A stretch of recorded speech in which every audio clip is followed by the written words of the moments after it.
will be one of the biggest ports of offshore in Europe and in the world. So to be here in Poland, this is the place to be. It's the most strategic place for me in Poland, but also in the Baltic Sea.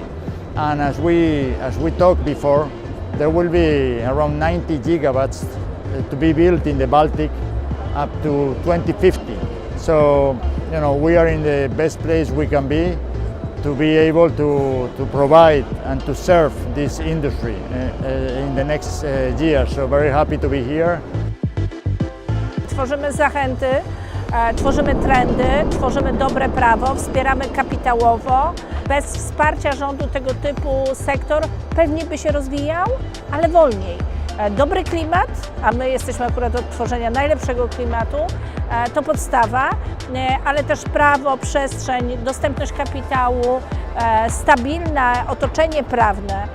To wszystko jest ważne, by inwestorzy tutaj chcieli inwestować, by tworzyły się konsorcja z udziałem kapitału polskiego, by same polskie firmy podejmowały to ryzyko, szukając nowej przestrzeni dla siebie. Jestem przekonana, że Polska będzie liderem produkcji właśnie tego typu podzespołów również w odnawialnych źródłach energii.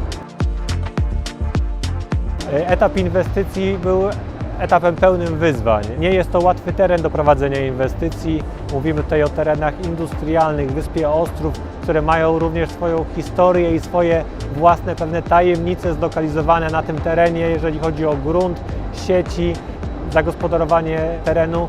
Ten etap się zakończył i przed nami drugi, myślę, że jeszcze będący większym wyzwaniem, czyli etap osiągnięcia mocy produkcyjnych i dostarczanie komponentów dla naszego klienta. Dzisiaj zatrudniamy 200 osób, ale plan docelowy to jest pozyskanie 500 pracowników i osiągnięcie pełni mocy produkcyjnej w końcówce roku 2026.